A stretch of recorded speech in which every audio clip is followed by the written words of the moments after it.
Ngayon po ay Sunday at dumating po ang delivery ko ng Pure Gold. So, meron po itong 6 boxes, 2 bundle, 4 case, and 1 bag.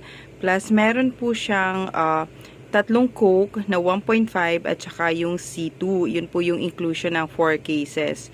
So, bale, ayan po, medyo mahaba po yung aking resibo. Ayan. Ito po ay nagkaroon ng total na 13,168.80. So, ito po ay in-order ko last Thursday. Pero, nung Friday nga po, ako ay medyo na-short ng pambayad. So, sinabi ko po sa ahente ko na kung pwede ay i-deliver na lang siya ng Saturday. Yun nga lang po, nung Saturday naman po, bale, wala po palang delivery kasi wala daw truck na available. So, ngayon lang po ito na-deliver. So, ito nga po yung na-deliver sa akin. Bali, may C2, tapos Coke na 1.5, tapos may Coke mismo, at saka ito na po yung mga boxes. Ayan po, meron din po akong assorted flavor ng mga Zesto. Tapos, ayan po, box. Tapos, ito po. So, naka-plastic na lang po yung iba na in-order ko sa kanila. So, ayan po ito, lahat na po to. Ito po yung mga naka-promo na na-deliver sa akin last Sunday. So, bali, wala po siyang mga discounts pero panalo naman po tayo sa mga promo. Katulad po ng Tide powder, bali, buy 6, get 1 free. Ito po, laging sinasabi ko sa ahente na kung merong mga naka-promo, ay yun yung ibigay sa akin. So, bali, kumuha po ako ng, bali, 2 dosena. So, bali, dito sa 2 dosena na to, meron na po akong free na 4 na sachet. At syempre po, ang Safeguard Pink din po ay naka-promo. So, kumuha din po ako ng bali 1 dosena lang na kulay pink at saka syempre 1 dosena din na kulay red. Ayan po. Na bali, may promo din po siya. So, dito po sa surf na to, meron din po akong libre na bali 4 na sachet dun sa 2 variant. At syempre po, ang Silka, ito po ay mabenta sa akin. So, meron po siya naka-promo na buy 11, get 1 free. Ayan. Sayang din, may 1 libre po ako dyan. Tapos, syempre, ang Safeguard, meron pa ring buy 6, get 2 free. So, ayan po siya. Bali, 8 pieces, pero 6 lang po ang nabayaran. At syempre, yung Safeguard din po na floral pink, may buy 6, get 1 free. Ayan, sayang din po, may isa pa rin pong sachet. At syempre, ang Colgate, buy 11, get 1 free. Ito po, wala na po itong promo, hindi na po siya naka-promo. Ito po ay kasama, ayan, yung surf, ayan po. May get 1 free at syempre po, hindi rin po papahuli ang Downy na tripid. So, meron pa rin siyang buy 6, get 1 free. So, ang kinuha ko po nito ay bali 2, ay 1 dosena. So, meron po akong libreng 2 tripid pack. So, ayan po. Sayang din, dagdag kita din po or pwede din pong panggamit sa bahay. Makalibre man lang po ng panggamit sa araw-araw. Ito po, may promo ang Milo Twin Pack, bali 7 plus 1. So, may dagdag kita po na 17 pesos. Ito po yung Nestle Cream, bali save 15 pesos pag bumili po ng 2. So, kumuha po ako ng bali 4 niyan. So, para kahit pa paano meron na po akong savings na 30 pesos. At syempre, ito naman pong Ligo, naka-bundle pack po ito. Bali, 5 pieces siya. So, ayan po. Medyo mas maliit po na ang babayaran kahit pa paano. At syempre, yung Mega Sardines naman din po, makakasave po ng 2 pesos and 50 cents pag bumili po ng 5 peraso. Ayan po yung kulay red. At ino naman po ay yung kulay green. Ayan po, pareho pong may savings na 250.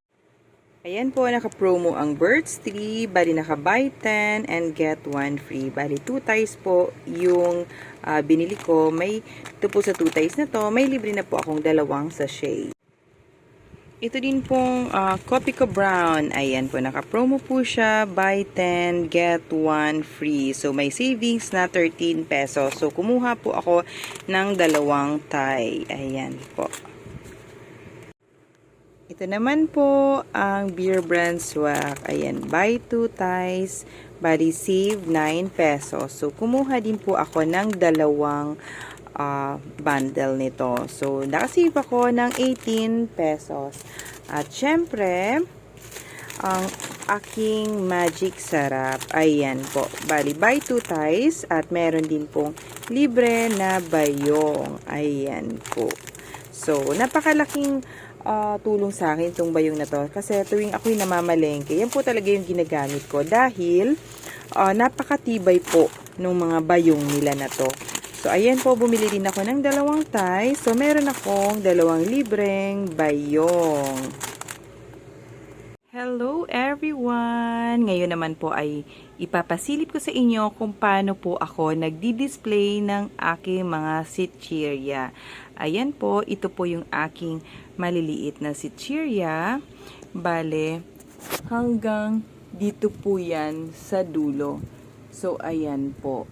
So, dito naman po sa taas, dito naman po nakalagay yung malalaki naman po na mga chips. So, ayan.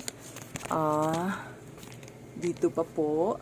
Ayan, lahat po ito hanggang dito at dito po. So, ayan po. Paano ko po ba i-display ang aking sitchirya? So, dito nga po, maliit lang po yung aking tindahan, kaya nga po, tas pahaba pa, hindi po talaga ito nakikita ng mga customers. So, ang inilalagay ko po dito ay yung mga sitchirya na gusto kong ipaalam na meron akong mga panindang ganyang klase or ganyan pong brand, ganyang flavor. So, dito naman po sa dulo, doon na nga po nakalagay yung mga Piatos, Nova, Vicat, dahil ito po talaga yung, kumbaga parang dito po sa aming subdivision, talagang kilala na po. So, alam na nila na meron po talaga akong mga paninda na ganyan. So, ito po, nakalagay po ito sa taas po ng aking istante. So, kung makikita nyo po, yung aking istante ay medyo may kataasan dahil maliit nga lang po yung aking pwesto. So, ito po ay hindi na po ito, abot pa po ng aking kamay. So, yung taas po, hindi na po ito abot. So, ang ginagawa ko po, meron po akong tong. Ito po, kumbaga ito po yung tong na pangluto. Bumili po ako nito. Ito yung parang pinakamahabang tong, no? Tapos, ito po yung isisipit kong ganyan. Ayan. Nakukuha po siya. Ayan. Ito naman po, ganyan po. O, yan. Abot na abot po. So, pag yung mga nasa dulo naman na po nito, medyo hindi na abot. So, syempre, ang ginagawa ko na po, tumutungtong po ako dito sa stall, no, sa aking upuan para po maabot ko yung aking mga paninda.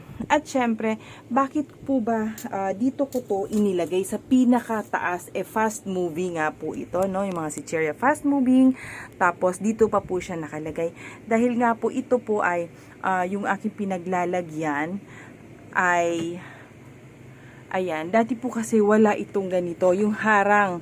So, medyo delikado po siya pag ang ilalagay ko po yung mga dibote o yung mga mabibigat na item. Dahil pag nabagsak po, syempre po mababasag dahil sa may kataasan na nga po itong pwesto na to. So, talagang minarapat ko na po na sitchirya na lang ang ilagay ko para kahit po siya malaglag, wala pong masasaktan dahil hindi naman po mabigat itong mga sitchirya na to. So, katulad yan, yung mga manghuwan po, no? Kahit po siya mabagsak, wala pong masasaktan. Hindi po makakadisgrasya. Kasi nga po, minsan pagsiksika na nga po, ito po kasi medyo parang medyo maliit lang po yung laki nito. Dahil talagang pinasadya ko lang to para may pagpatungan nga po. Dahil para maging organized yung aking mga paninda, hanggang taas na po talaga aking nilagyan. Ito po, meron din po ako mga Sitchieria na to.